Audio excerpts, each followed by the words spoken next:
And going ahead with the nervous system, after wrapping up the discussions around the renal system, most of the topics which we have covered, and some part of the topics like special procedures linked to each and every systems we'll be discussing when we'll be covering the procedures with respect to the emergency and critical care. So let us go ahead and have our session for today.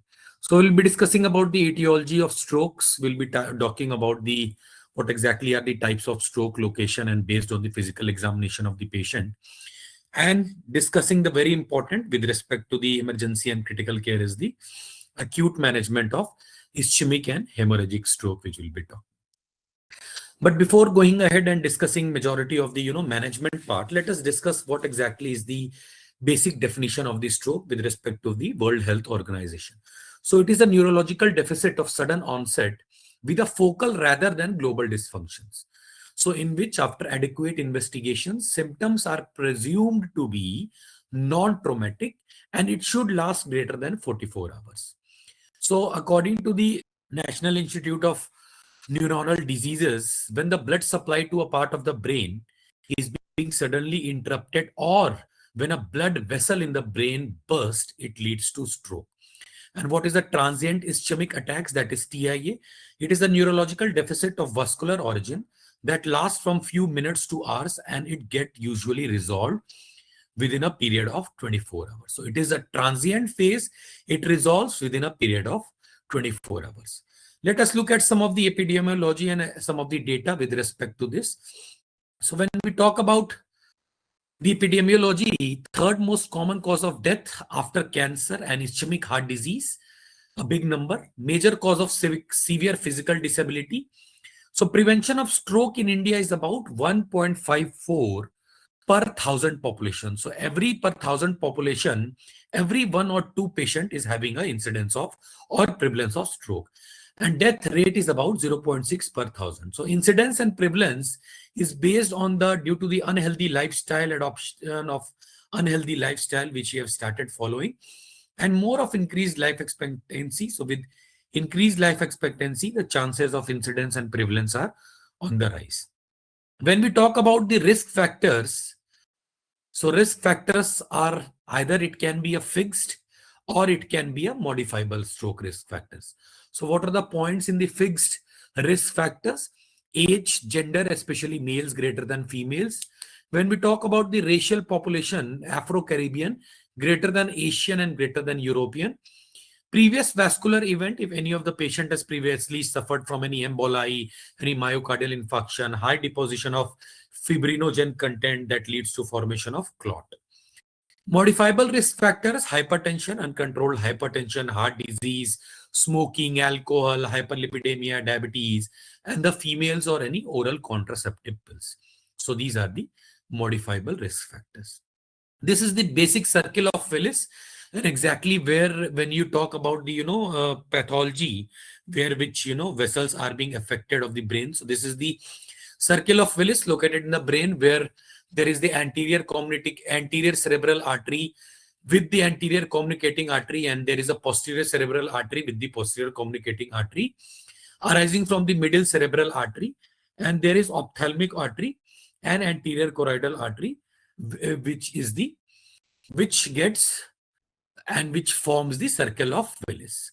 So there are various pontine branches, basilar branches, and anterior inferior cerebral, along with vertebral and posterior inferior cerebral and anterior spinal artery.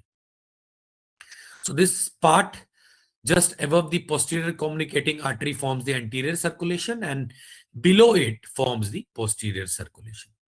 So when we talk about the classification of the stroke, 85% are ischemic and 15% are hemorrhagic.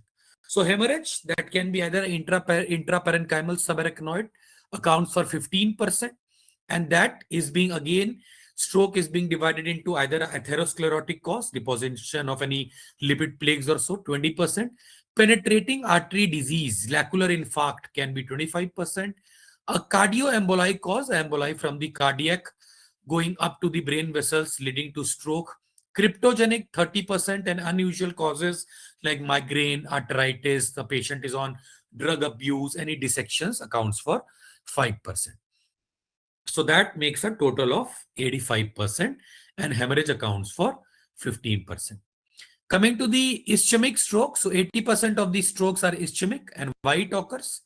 Arterial occlusion of a intracranial vessel. So because of this, the occlusion, what happens? There is hypoperfusion of the brain, which it leads to supplies. And basically, there are two etiological types of the ischemic stroke. What are the two etiological types? The first is the thrombotic, and the second is the embolic. So coming to the etiology, thrombotic, there can be a lacunar infarct or stroke. If there is a large thrombus in the large vessels, the blood is more coagulable, hypercoagulable, leading to more clot formation. When we talk about the emboli cause, artery to artery, especially at the carotid bifurcation, there are high chances of dislodgement of any emboli going to the brain vessels and leading to stroke formation. The same things happen at the level of aortic arch. Cardioemboli cross can be mitral stenosis, any bacterial endocarditis, infective endocarditis, atrial fibrillation, and myocardial infarction. So this is the ischemic stroke, the thrombotic and the emboli. Coming to the thrombotic, atherosclerosis is the most common pathology. So because of development of atherosclerotic plaque, deposition of lipidic material that leads to occlusion of the blood vessels. The second is the hypercoagulable disorders, and which are the common disorders that can lead to hypercoagulable state, making the blood more coagulable, more prone to develop or form clot. So antiphospholipid syndrome, APLA syndrome, sickle cell anemia, polycythemia, and homocystinemia. There can be vasculitis like, PAN, vaginous granulomatosis, and polyarteritis nodosa, vaginous, and giant cell arteritis. So when we talk about the thrombotic stroke, it is a lacunar, accounts for 20%, results from occlusion of small, deep penetrating arteries. Cause either can be due to lipidic material, lipohyalinosis, and microerythema. It leads to formation of small infarcts, very small infarcts that are known as lacunae. So that's why they are clinically manifested as lacunar syndrome. Coming to the emboli, cardioemboli causes, which we have already discussed, MI, atrial fibrillation, or any rheumatic heart disease, and middle cerebral artery of the brain is most commonly affected in a emboli or a cardioemboli stroke, which gets lodged in intracranial vessels. Artery to artery emboli, which we talked about, aortic arch, carotid bifurcation. So formed on atherosclerotic plaques get embolized where? To the intracranial vessels. So this is the etiology of the ischemic stroke. There is this cardiac emboli from the aortic arch. This dislodges from this goes to the, carotid plaque with the atrioembolic emboli. It goes upwards, it travels, and it leads to intracranial atherosclerosis. And there can be carotid stenosis, reducing the flow, further leading to the ischemic stroke. So when we talk about the pathophysiology of the ischemic stroke, the blood supply to the brain is auto-regulated. So if there is zero blood flow, it leads to death of the brain tissue. Within 4 to 10 minutes, you see this hypoxic brain injury and the patient death occurs. So less than 16 to 18 ml per 100 gram of tissue per minute, infarction occurs within an hour, and ischemia leads to development of a ischemic core and ischemic penumbra, which we'll be discussing in the coming slides. What exactly is the ischemic penumbra? So what exactly happens? There is cerebral oxygen metabolism, cerebral oxygen extraction, blood flow, cerebral volume, blood volume, vasodilatation, and reduction of the perfusion pressure. So as the symptoms progress, there is progression of these, or you see this. So blood flow decreases, blood volume, vasodilatation, perfusion pressure, cerebral oxygen extraction, and cerebral metabolism is being there accordingly. So with infarction, what happens? Oxygen extraction falls, blood flow decreases, perfusion pressure decreases, blood volume almost more or less remains at a state stage, but oxygen metabolism also decreases of the brain. So all the important parameters: oxygen metabolism, oxygen extraction, blood flow to the brain, perfusion pressure decreases in case of infarction. Coming to the penumbra, so tissue surrounding the core region of the infarction. So for example, there is an infarction, there is these blood vessels which are there in the brain, but every blood vessels has surrounding tissue. So tissue that surrounds this region of infarction, which is ischemic but reversibly dysfunctional. So this is maintained by collateral. So this tissue needs nutrition because these blood vessels have been supplying to this tissue. So ultimately, if there are infarction of that blood vessels, so then this tissue maintains perfusion through the development of the collaterals. But over a period of time, this reperfusion can also be get savaged because that collaterals also fail. So primary goal of revascularization therapies, you have to treat that dysfunctional vessels which is being there. So thrombi or emboli that occurs, what it leads to? It leads to hypoperfusion, decreased perfusion of the brain, that leads to decreased ATP formation, failure of the important sodium-potassium ATPase pump, that leads to production of the energy that keeps the brain cells alive, that leads to depolarization, cellular edema in the brain, and that leads to activation of lipid peroxidases, proteases, and nitric oxide synthetase. What this will do? This will lead to destruction of the intracellular organelles, cell membrane, and release of free radicals that lead to liquefactive necrosis. Very important. Okay. So even there is activation of procoagulant pathways, and that leads to more and more of clot formation. So hemorrhagic stroke, two types. Either it can be an intracerebral, that means inside the brain. It can be subarachnoid. So arachnoid is the space where between the dura and the, between the arachnoid and the pia mater is the space that is known as subarachnoid. So outermost, these are the brain coverings, dura, arachnoid, and pia. So outermost is the dura, then you have the arachnoid, and then you have the subarachnoid space between the arachnoid and the pia mater, and then you have the pia mater. So hemorrhagic is inside the brain, intracerebral, and subarachnoid is bleeding in the subarachnoid space. So it has a higher mortality when compared to the ischemic stroke. So intracerebral, that occurs inside the brain. Why it occurs? Result of chronic hypertension, uncontrolled chronic hypertension. Small arteries are damaged. So what happens in advanced stages? The vessel wall is also disrupted. It leads to leakage. Why? Because there is constant high pressure, there is constant chronic hypertension that is not being controlled. So what can be the other causes? There can be, if the patient is on any drugs like cocaine, any cavernous hemangioma, any anticoagulant therapy which is being there, and any amyloid angiopathy can be there. So these are the other causes which can be there that leads to intracerebral hemorrhage. When we talk about the second, that is the subarachnoid hemorrhage, it is the most common cause of subarachnoid hemorrhage is rupture of the saccular or berry aneurysms. So there are small aneurysm between the blood vessels, just like the shape of the small blueberry or very small berries. So that get ruptured, and because of that rupture, that hemorrhage occurs. So what can be the cause of that aneurysm or berry rupture? Arteriovenous malformations, angiomas, any aneurysm, any mycotic aneurysmal rupture, any fungal infection, and the patients present with severe headache, uncontrollable headache that is not being controlled with medications. So pathophysiology of hemorrhagic stroke, explosive entry of blood to the brain that disrupts the neurons. White matter fibers are being split, leads to loss of the neuronal function.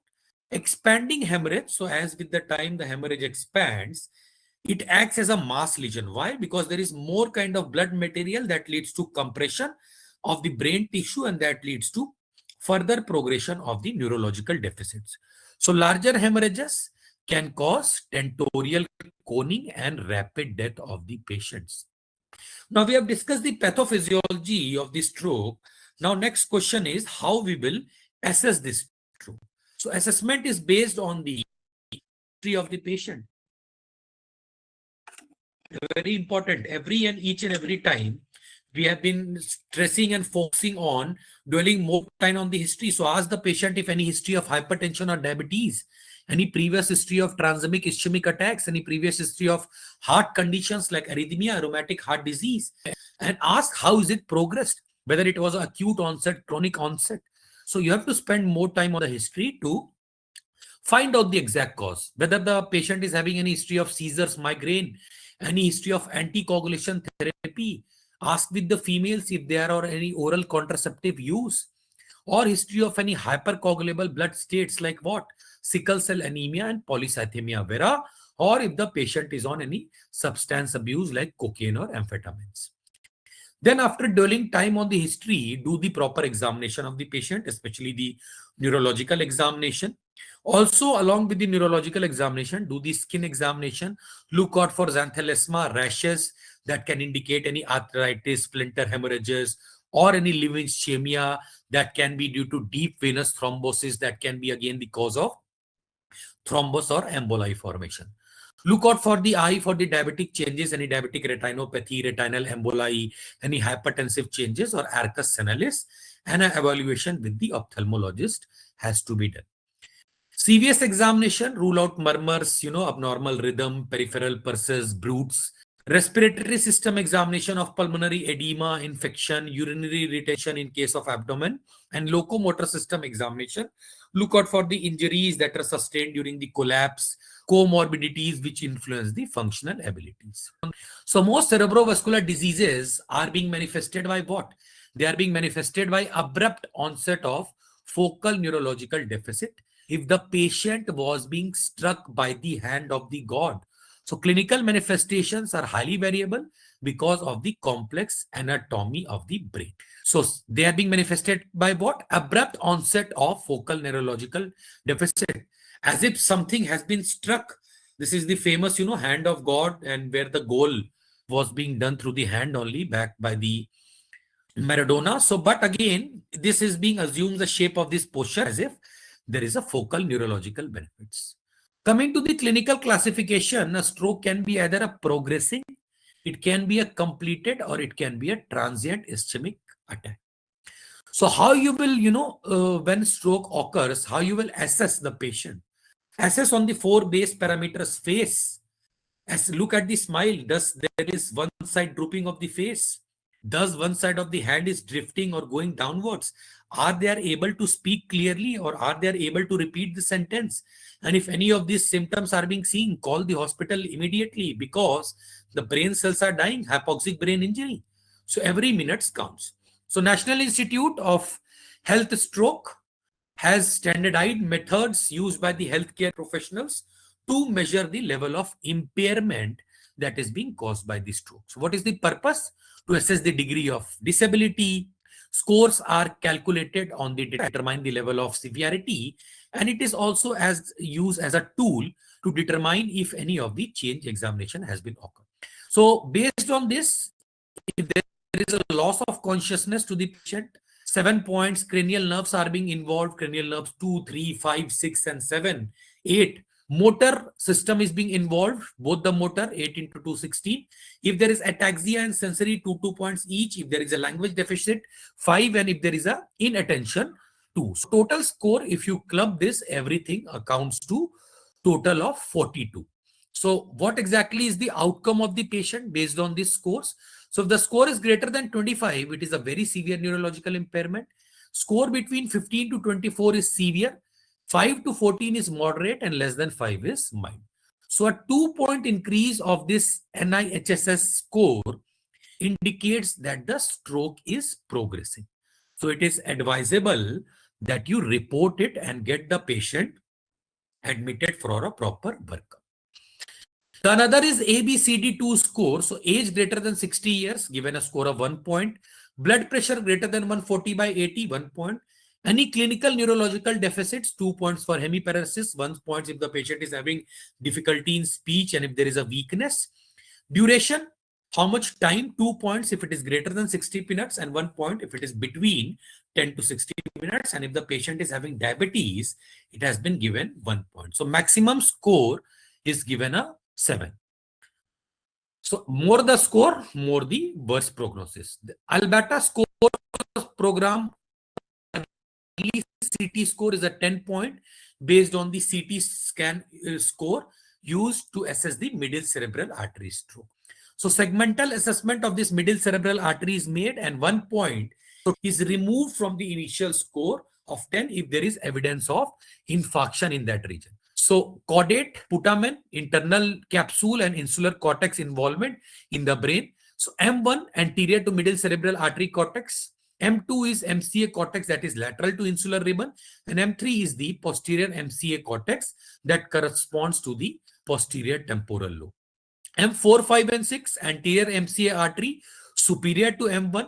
M5 is lateral MCA territory immediately superior to M2, and M6 is posterior MCA territory immediately superior to M3. So M1 to M3 are at the level of basal ganglia, M4 to M6 are at the level of ventricles above the basal ganglia. So the score less than equal to 7 predicts the worst outcome at 3 months, as well as it indicates symptomatic hemorrhage. So when we talk about the management, especially of transient ischemic attacks, people who have had suspected TIA who are at lower risk of stroke. So ABCD 2 score of 3 or below should have what? Aspirin 300 mg started daily, immediately. Specialist assessment and investigations and measures for secondary prevention once the diagnosis is confirmed. So patients who have had TIA but who presents late, more than 1 week, should be treated as though they are at a lower risk of stroke. People who have suspected TIA who are at a higher risk of stroke, that we discussed, ABCD2 score greater than equal to 4, should have what? 300 mg aspirin daily, specialist assessment within 24 hours and measurement of the secondary prevention introduction as the diagnosis is being confirmed. So transient ischemic attack syndrome with a score of greater than equal to 5 should be admitted for detailed workup and investigations. Management of the airways is important. Assess the level of consciousness through the GCS score. If it is less than 8, intubate the patient. Avoid any hyperventilation or hypoventilation in the patient. So more washout of the CO2 or less oxygen. Keep the patient nil per oral, anything until the swallow, because there is high chance of aspiration. Begin mobilization of the patient as soon as he is clinically safe. CT scan, you can go for a non-contrast CT, remains the gold standard as it is superior for showing intraventricular hemorrhage. CT with contrast can be helpful in identifying the aneurysms, arteriovenous malformations, but it is not required to determine whether or not the patient is a tissue plasminogen activator candidate. MRI is superior if you are suspecting any underlying structural lesions, you can go for an MRI. So this is the basic nucleus when we talk about middle lenticulostriate arteries. There is the lateral arteries, anterior choroidal and penetrating branches of this posterior cerebral arteries. Watershed zone. So watershed zone is typically just like the shape of the watershed coming out. There is a cortical border zone that is between the anterior cerebral artery and the middle cerebral artery. There is an internal border zone between the left cerebral artery middle, and there is a cortical border zone between the MCA and the posterior cerebral artery. So involvement at any of these stages or any of these zones can be help us to assess based on these watershed zones where exactly is this area being affected. So this is the anterior cerebral artery territory and this is the MCA territory. So anything between this, if there is an infarction or stroke, this is the ACA MCA watershed, and this is the PCA territory. Anything between this MCA and PCA is MCA PCA watershed. Just like the shape of the water, this will help you to identify the location of this stroke. So acute, if infarction occurs between 4 hours, less than 4 hours, and subacute if it is 4 days. So how it will begin? It will begin as a subtle blurring of this gray-white junction and sulcal effacement. And if it is, greater than equal to 4 days, it will begin as a dark changes with mass effect. Mass effect means more of the blood, more of the fluid material leading to compression. Ventricle compression is being there. So multimodal imaging, you can go for a non-contrast perfusion CT angiogram. You can also go for a whole brain perfusion or dynamic perfusion. Multimodal MRI, T1, T2 gated MRI relatively on the basis of cerebral ischemia can also be done. When we talk about the treatment, acute stroke, which is 0 to 6 hours of onset, you go for either a non-contrast CT or a conventional MRI. If it is a hemorrhage, no therapy, no hemorrhage within 0 to 3 or 3 to 6 hours. If there is no hemorrhage within 0 to 3, go for IV thrombolytics. If it is 3 to 6 hours, go for CTA with CTP. Actually, this image is somewhat, wrong, because this is a hemorrhage part and this is a no hemorrhage. So no hemorrhage, you go for no therapy. It is wrongly printed here. This no should be come here. So no hemorrhage, no therapy, just read it as hemorrhage. No is misprinted. So hemorrhage within 0 to 3 hours, go for IV thrombolytics. Within 3 to 6 hours, go for a CTA with CTP. If CTA, CTP, intracranial thrombus with penumbra, consider IA therapy, and if it is no penumbra, consider IA therapy may not be useful in this case. Coming to the tissue plasminogen activator, it acts as a crossbuster, but it is 3 hours to 4.5 hours. Decreases the disability risk to 30% despite 5% symptomatic ICH risk. But what are the contraindications of tissue plasminogen activator? Not given when the BP is too high, greater than 185 by 110. If there is a hypercoagulable state, the patient is hypoglycemic, seizures is being there, recent history of stroke, surgery, and trauma. So patients should receive endovascular therapy with stent retriever if they meet all the criteria. Modified Rankin scale 0 to 1. Ischemic stroke receiving IV tissue plasminogen activator within 4.5 hours. Causative occlusion of this ICA or proximal MCA. Age greater than 18 years and Alberta stroke program early CT score, that is aspects which we discussed, greater than 6. So treatment can be initiated within 6 hours of the onset of symptoms. So what are the IV infusion administration of TPA main criteria? Treatment should be given within 3 hours. Age should be less than 80. NIHSS score less than 22. BP should be less. The patient should not be on any warfarin, heparin. Intracranial bleed should be excluded. And a close monitoring facility and the treatment should be guided by the specialist trained physician or a neurologist. Mechanical thrombolytics can also be used as an adjunct with TPA. Accordingly, mechanical emboli removal in cerebral ischemia is a corkscrew-like apparatus designed to remove clot from the vessels.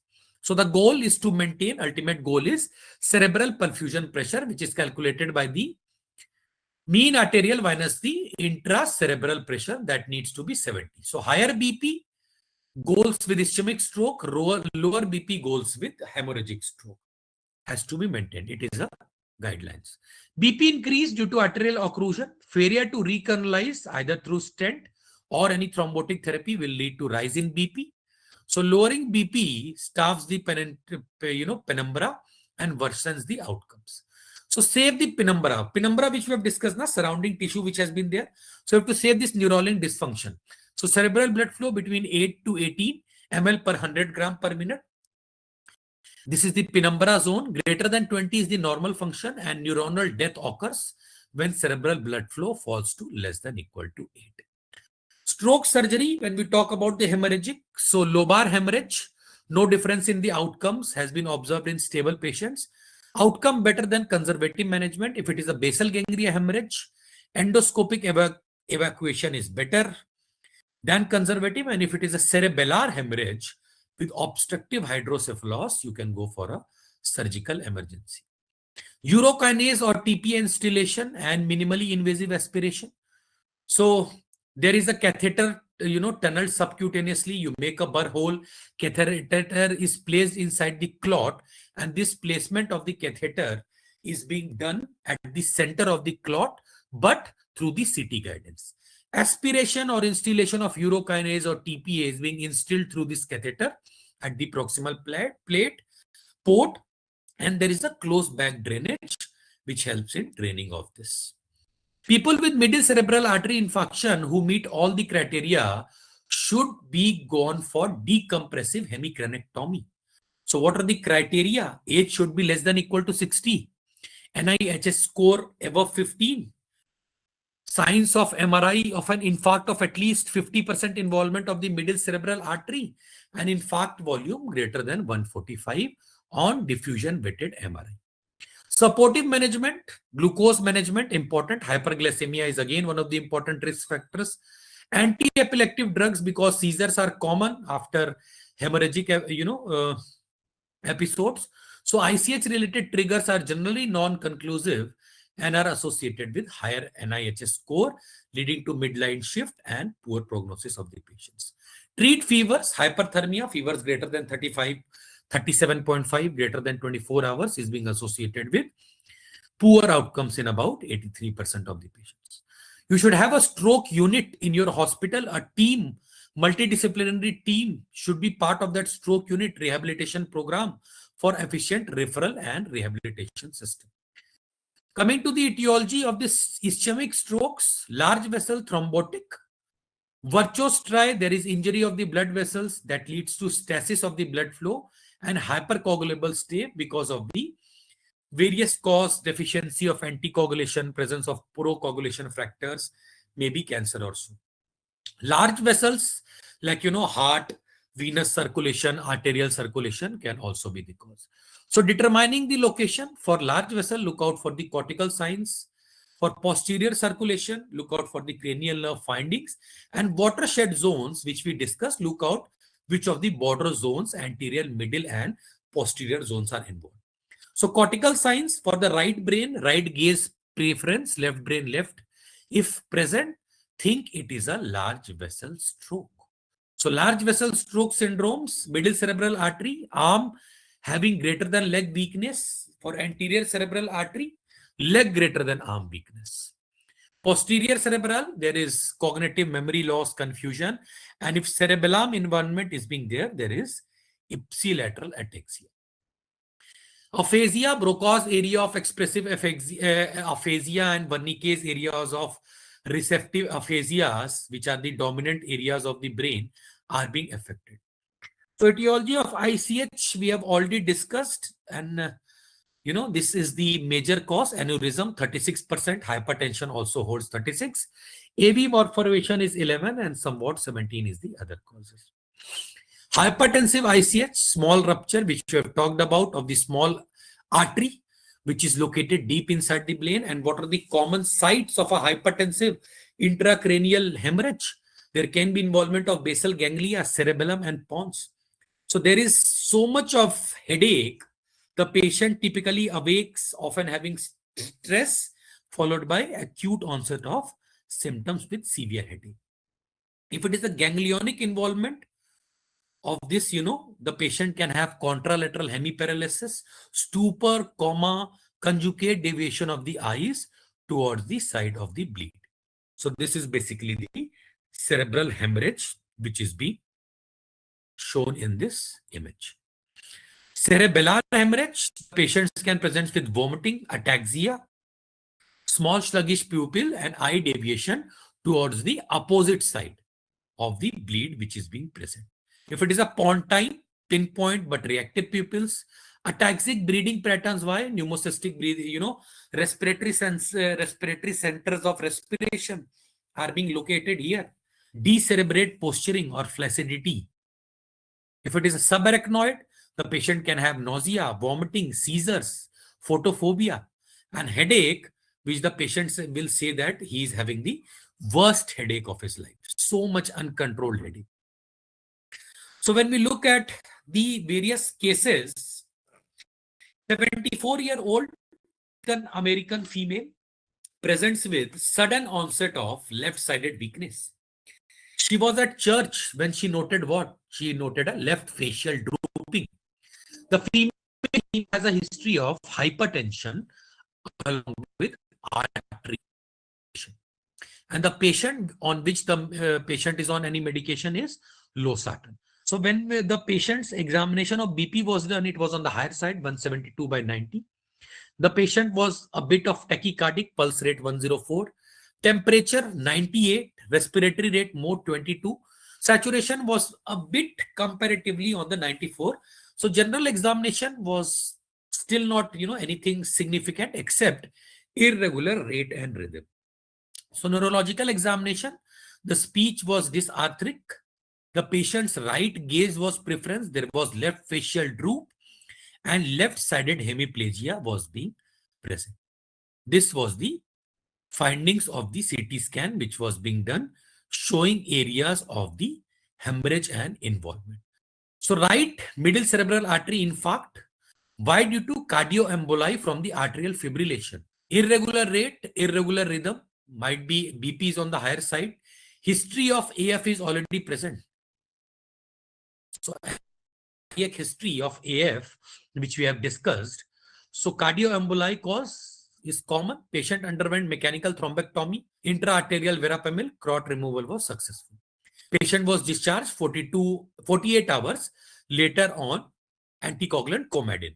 So small vessel disease, since there are no cortical signs on examination. What was the risk factors? The history of hypertension, history of diabetes, tobacco use, and history of sleep apnea. Coming to the second case, 85-year-old male woke up with left face, arm, and leg numbness. History of hypertension, diabetes, and tobacco use. The patient is on medications, insulin, and patient is on aspirin. BP again on the higher side, 170 by 96. Pulse rate a bit, towards the tachycardic side, 92. General examination was unremarkable, but the neurological examination revealed decreased sensation of what? Of the left face, arm, and leg. So this was the, again, imaging modality it revealed, and you see this, a progressive involvement. There is right thalamic lacuna involved. So this is not a candidate for intervention. Discharge to rehabilitation 72 hours after admission. Why? Because the location is posterior due to cross signs, cranial nerve findings. So not a candidate for interventions and thereby needing a neurological rehabilitation for further workup. So brainstem stroke syndromes rarely present with isolated symptoms. So usually a combination of, there can be a combination of cranial abnormalities, crossed motor and sensory deficits or findings like double vision, facial numbness, weakness, slurred speech, difficulty in swallowing, ataxia, vertigo, nausea, vomiting, and hoarseness of voice is being there. So coming to the third case, 55-year-old male with acute onset of right-sided numbness, and along with right-sided numbness, there is tingling, there is left-sided pain of the face, there is numbness, there is imbalance of the gait, nausea, vomiting is being present along with vertigo, swallowing difficulties, and hoarseness. Patient has a history of CAD, CABG, diabetes, hypertension, and the patient is on medications what? Aspirin, insulin, Lipitor for hypercholesterolemia, metoprolol, and lisinopril. So when neurological examination was done, hypertensive, almost crisis or emergency you can call, 200 by 102. Pulse rate 105. General examination unremarkable.